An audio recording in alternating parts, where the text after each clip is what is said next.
Hello shooters, I'm Dr. Tactical, and today I am doing a review on not one, but two different models of the HK CC9. What? You didn't know about the second model?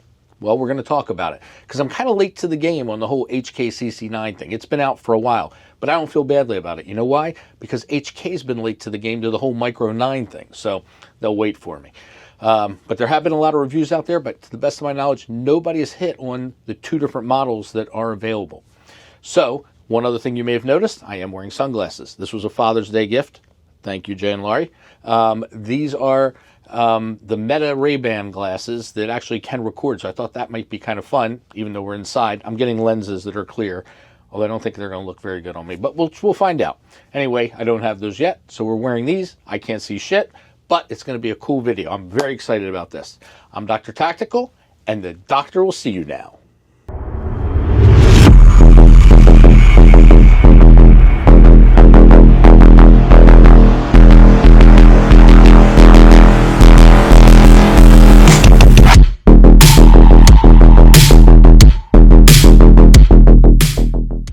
Welcome back to the channel, and those of you who are new to the channel, welcome to the channel. I hope you like what you see, and if you do, please consider hitting that like button. It greatly helps the channel and lets other people know that, hey, somebody watched this and actually liked it. Also, hit the subscribe button. Greatly appreciate it. That helps the channel, but most importantly, it helps you. It gives you the opportunity to hit that notification bell, which will let you know as soon as more highly entertaining and educational content like this is being released. All right, hit those buttons. Go ahead, I'll give you a minute. I'll give you a couple seconds. All right, good. Thank you for hitting the buttons. It's appreciated. All right, so let's take a look at these. Let's start with an unboxing. I'm trying something a little new. I am wearing my new Meta Ray-Ban glasses here and recording on them. So things may look a little jerky because I'm moving my head around and I'm not really used to using a camera that's mounted to my face. But theoretically, you should be able to see what I see. And I think this will be fun. So let's give it a try, because I just got my hands on not one, but two HK CC9s. And interestingly, they're slightly different models. Although you can't really find anything about different models, there are slight differences, and I'll explain them in a moment. They're really just, well, you'll see. So the boxing is the same. And this is sort of their new little mantra, which is, you know, everyday carry is really not for every day. It's for your one worst day, which is kind of cool. Anyway, so notice one of these has a green dot, the other one does not. So this is the CC9 OR, and I think the OR stands for optic ready, 9mm. And this one is the CC9 OE, and I don't know what OE actually stands for, but I'm going to call it optic existing, because the next thing after it is 407K. This has a Holosun 407K writing on it. So they're both 9mm small guns. I know I'm a little late to the game. This has been out for a while, but you know what? That's kind of appropriate, because HK is a little late to the game. As you may see in front of me, I've got a couple other guns that have been around for quite some time, that including an HK, but this is not a micro. More of a subcompact, I would call it, the HK P30SK and the LEM. But we do have our P365 and P365XL over here, as well as my ultimate carry. So anyway, and of course the OG Glock, this is a 27 actually, but the 26 would be 9mm. This is 40 Smith & Wesson. And this is my shield. This is also the OG shield, which only holds 8 rounds. All right. So HK finally came to the table with a gun that has 10 rounds. Well, we'll talk about the magazines in a moment. Let's go ahead and look in the box. Let's start with the optic ready, the OR version. And what comes in. Nice little box setup they have. It's all very colorful, very well displayed. And look at that. Really nice little range bag that it comes with. And an HK sticker. And I do like my stickers and, of course, my patches, as you can see up there. I can see it, so you should be able to see it. All right, let's see what's in here. So we've got our operator's manual, which Oh, very colorful. Nice drawings. Okay. Very nice. The super useful lock that I use regularly. Extra back strap, not extra, I should say different size back straps. And then here we are. So let's take a look.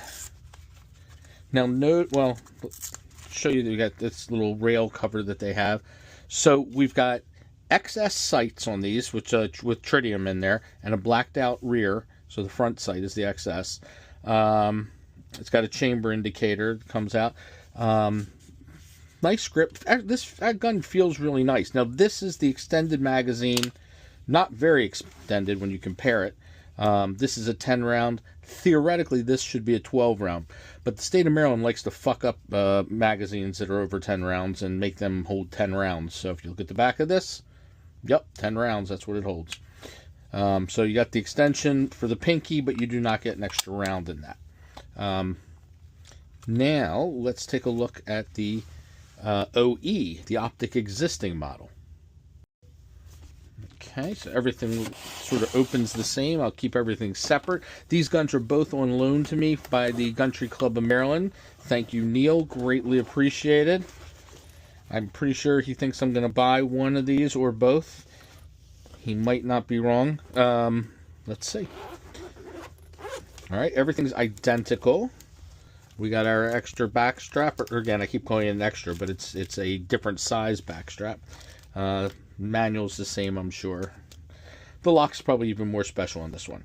Okay, now, oh, this is interesting. So on these magazines, they don't even pretend. Like, at least over here, they actually give you the extender one on the OR one. But on the OE one, which does have this 407K Holosun optic on it. Let's see.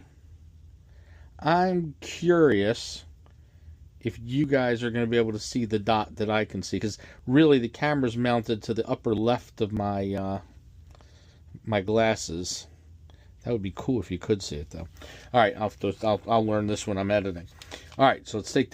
You of course can keep this special rail cover on it. I'm sure it's highly effective. I'll have to try shooting it with that in place. It's kind of rubberized. All right, so you've got that, but you've lost your XS front sight now. This is a blacked out front sight and rear sight. You can, and again, I don't know if you can see this, but you can co-witness with that. That's actually very nice. But you have lost your dot. Now, this is actually a green dot, so the XS sight is green. So I guess that's why they're not putting it on there, because maybe it'll be confusing. I don't know. Anyway, as I said before, now this one does not have the extender. They didn't even pretend on these. Both of these magazines are, right off the bat, they're putting 10 round stickers on it so that you know this can hold 10 plus 1. But both of these magazines are the flush fit ones, not the extender like that. Let's see. What I've really been waiting to see is what I think of the trigger. So the P365, the Sig Sauer P365, sort of changed everything. It went into the Micro 9 category, but what it did is it suddenly, somehow magically put 10 rounds in a magazine that used to only be able to hold like 7 or 8. And that was really amazing. And it changed everything. It really changed everything. But other guns were quick to follow, like the Hellcat, for example. And they did so in fairly, a rapid time period, so that they were able to get in and get a good part of the market. HK is coming very late to this game, and now it wants to. This is the market that it's attacking. So the question is, what does it bring to the table? Why would you want the HK CC9 over, say, a P365 or a P365 XL? What does it have? Well, I will tell you the one thing that I really have noticed. Now, these guns have been the two models that I have are on loan to me by Country Club of Maryland. Thank you, Neil, as always. The one problem with borrowing guns is these are new guns, and I really can't shoot them. I'm allowed to look at them, play with them, show them to you, share them, do whatever, but I can't fire these guns. So the trigger, I can dry fire it, and I will tell you, this is a nice trigger based on dry firing. It goes right to a wall. Very nice. The reset, it forces your finger forward, which makes you shoot quickly. It brings you right to that wall, and it's nice and it clicks.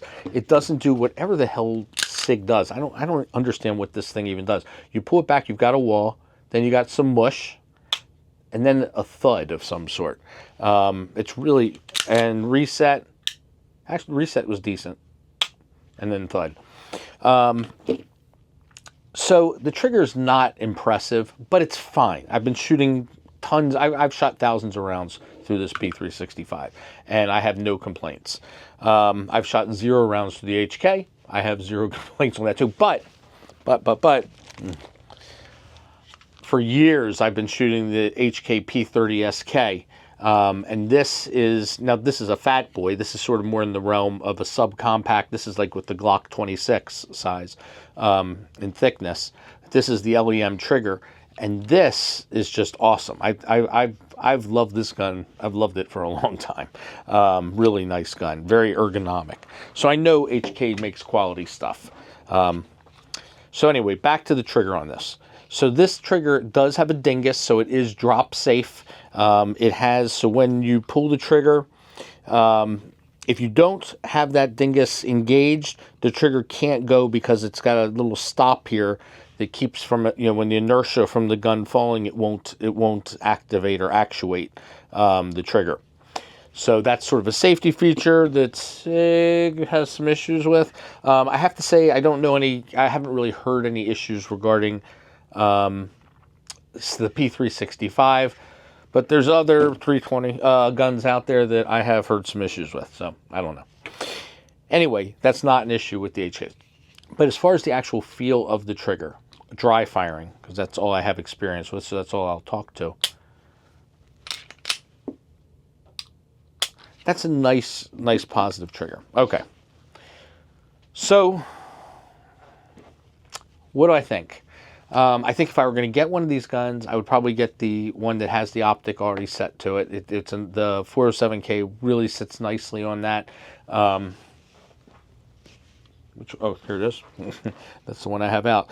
It sits low. It looks like it's directly attached to the slide. It doesn't look like there's a plate involved in this at all. You've got the co-witness. So I would definitely go with this. If you own, here's my take on this. If you currently own a P365, a Hellcat, any of the Micro 9s, I wouldn't run to go buy this. If you're new in the market and you're looking for a concealed carry gun and you want something that's very concealable in the Micro 9 category, I would absolutely give this a try. I think this is going to be a great gun. I love the ergos on it. I know there's mixed feelings about the where the grippiness is, where the texturing goes. I like the texturing out here on the finger and the thumb area. That's kind of a unique placement. I don't know. I like it. I would definitely consider it. I've been very happy with my P30SK. I've never regretted that choice. So HK is a good company. They put out a good product. They take their sweet old time doing it. But hey, I can relate to that. So that's it. That's all I got on it. I'm Dr. Tactical. Thank you for watching. Dr. Tactical, out.